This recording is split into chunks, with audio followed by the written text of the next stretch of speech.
qual é o segredo das pessoas que têm inveja e como eu devo lidar com a inveja? Então, por que as pessoas têm inveja? As pessoas têm inveja porque elas se tornam estéreis.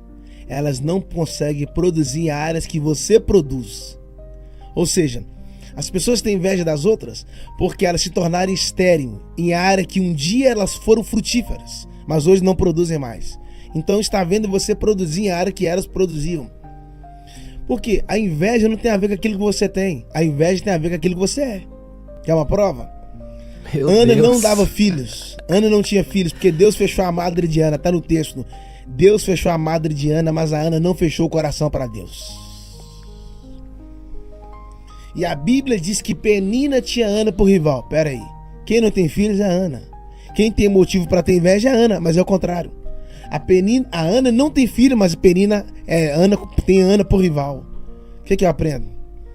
Que as pessoas não têm inveja pelo que você tem. Ana não tinha filhos. É pelo que você é. Dá pra ir mais fundo? Dá. A Bíblia diz que Ana era amada. Sim. Talvez as pessoas sentem inveja porque elas sabem que você é amado.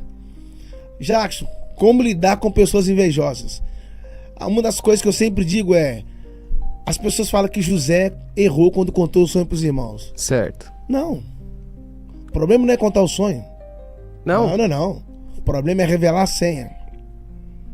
O José contou o sonho. Pior foi Sansão que revelou a senha. Porque quando você conta o sonho para os irmãos, o máximo que eles podem fazer é te vender, irmão. Agora, quando você revela a senha, o mínimo que Dalila pode fazer é te matar. Então, pior do que contar o sonho é revelar a senha. Porque o sonho quem deu foi quem? O pai foi Deus. Acabou, irmão. Não foi você que deu o sonho pro pai. Foi o pai que deu o sonho pra você, irmão. Então acabou. Quer uma prova? Eles tiraram a túnica de José, mas não tirou o sonho dele. A mulher arrancou a capa de José, mas não arrancou o sonho dele. Colocou o José dentro da cisterna, mas não tirou o sonho dele. Meu Deus. José foi preso como escravo. Vocês não estão aqui. Você tá aí, você entendeu? Cara, não tem como tirar o sonho. Porque é muito fácil enxergar um governador dentro de um José. Quero ver, olhar dentro da cisterna, enxergar um escravo lá dentro e falar: tô vendo um governo dentro daquele cara ali. É fácil enxergar um líder dentro de Moisés, irmão. Quero ver, olhar dentro de um cechi e falar: ó, tem um Moisés ali dentro. Entende? É fácil olhar e falar: ó, tô vendo fulano chegar. Quero ver apoiar quando ele é pequeno. Porque toda grande árvore um dia foi uma pequena semente.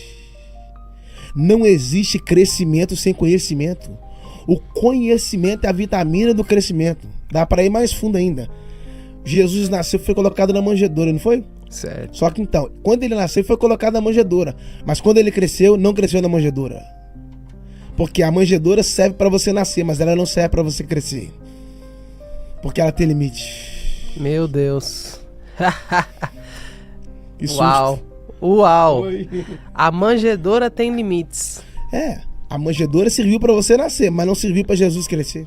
Ela tem limite. Então ele foi para a manjedoura, da manjedoura ele foi para a cruz e da cruz ele foi para o trono. Ambientes que cabiam com o momento dele. E processual. A manjedoura, processo. A cruz, propósito. O trono, promessa. Ninguém começa na promessa, começa no processo. Meu Deus. Quem despreza um processo não pode viver uma vida de propósito. O processo é um meio que Deus utiliza para te amadurecer. O processo é onde você entra menino e sai homem. O processo é onde você aprende a chorar. É onde Deus te amassa, esmaga, te quebra. Entende? Por quê? É melhor estar quebrado num processo do que inteiro fora dele. Entende? O processo é uma das matérias de Deus, cara. Você não entende quando entra no processo, você só entende quando sai. E por que é tão duro lidar com o processo? É porque Deus fala do propósito, mas não fala do processo.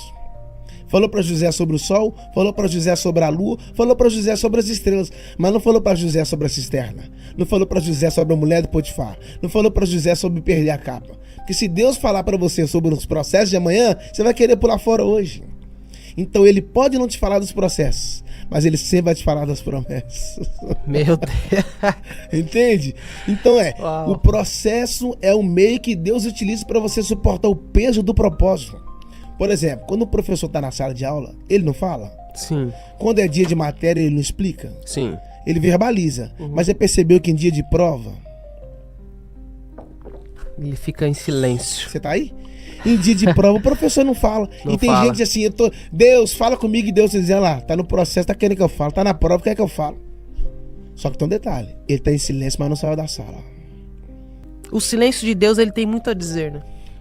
Eu costumo dizer que é o seguinte, que Deus consegue falar até em silêncio. O silêncio é uma das maneiras de Deus dizer pra você, calma que eu tô vendo tudo, calma aí. Entende? Por quê? Se Deus tem a resposta, então nem sempre a primeira opção é a certa. Aguardar em Deus é difícil, mas é recompensador. Os que esperam no Senhor renovarão suas forças. Por que nós estamos enfraquecidos? Porque estamos apressados. Eu sempre digo, as 3 maiores doenças do século, não é o câncer, não é o HIV, as 3 maiores doenças do século: a depressão, o estresse e a ansiedade. A depressão é uma pressão do passado, o estresse é uma pressão do presente e a ansiedade é uma pressão do futuro. Ninguém fica depressivo pelo que vai acontecer, pelo que vai acontecer amanhã. As pessoas ficam depressivas pelo que ocorreu. Alguém falou alguma coisa, um abuso, alguém bateu. É estressado. Já viu alguém estressado por ontem? As pessoas ficam estressadas pelo agora. O estresse é hoje, momento agora. Você andando no trânsito, alguém te fechou. E ansiedade? Ninguém fica ansioso agora. A gente fica ansioso pelo que vai acontecer. Então são 3 tempos: depressão passado, estresse presente, ansiedade futuro. Ninguém de nós está ligado ou podemos viver o passado e o futuro, porque Deus nos chamou para viver o presente. Mas a Bíblia diz em Hebreus 13:8, Jesus Cristo é o mesmo ontem, passado, hoje, presente e eternamente futuro. Entende? Então ele não te trouxe aqui para mudar o seu passado, mas te trouxe aqui para curar você dele. E nós vemos, quando você fala, por exemplo, sobre depressão, nós percebemos o quanto o número de pessoas depressivas aumenta dia após dia. Agora vamos pegar aqui e vamos para um paradigma. A igreja tem que lidar como com a depressão? Ela tem que falar para a pessoa, olha, procura um psicólogo? Ou ela tem que falar, olha, ora, você tem que orar, a hora que resolve? Qual que deve ser o posicionamento da igreja? Tem 2 pontos aí. Primeiro, a igreja precisa orar. Por quê? As armas da nossa milícia não são carnais. Entende? A depressão é uma queda, mano. É uma queda. Depressão não é quando o seu ânimo sobe. Não é quando a sua autoestima sobe. Pelo contrário, é quando ela desce. Caiu. Você tá triste, depressivo, quer ficar dentro do quarto. Você já viu depressivo sorrindo, cantando piada? Todo depressivo, o nível desceu. Então, a igreja precisa orar, precisa abraçar, precisa acolher, porque Jesus é o maior psicólogo. Não existe espaço para depressão num ambiente onde Jesus está presente. Vocês estão aí? Então, talvez alguém vai discordar de mim, porque Jesus é o maior psicólogo. Por isso que todo mundo que ele curava, a primeira coisa que ele fazia, trocava uma ideia. O que você quer que eu te faça? Poxa, ele não sabia que a pessoa estava cega, que a pessoa queria enxergar, mas ele quebrava o silêncio usando o diálogo. É o que os psicólogos fazem, trabalham em cima de perguntas. Então nós precisamos pegar as pessoas depressivas e encaminhá-las a Cristo. Ele é o maior libertador de todos, até porque ele não te achou livre para te fazer preso, mas te encontrou preso para te fazer livre. Mas existe também o campo na qual as pessoas preparadas, que estudaram, porque hoje existem coisas que também não é 100% espiritual. Algumas pessoas que tiveram alguma frustração na vida, quantos pastores que foram, teve um psicólogo, atenderam o psicólogo e hoje estão bem.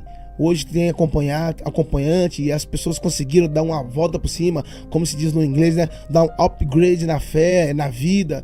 Então eu acredito que tanto o lado espiritual também quanto o lado profissional é essencial para esses dias.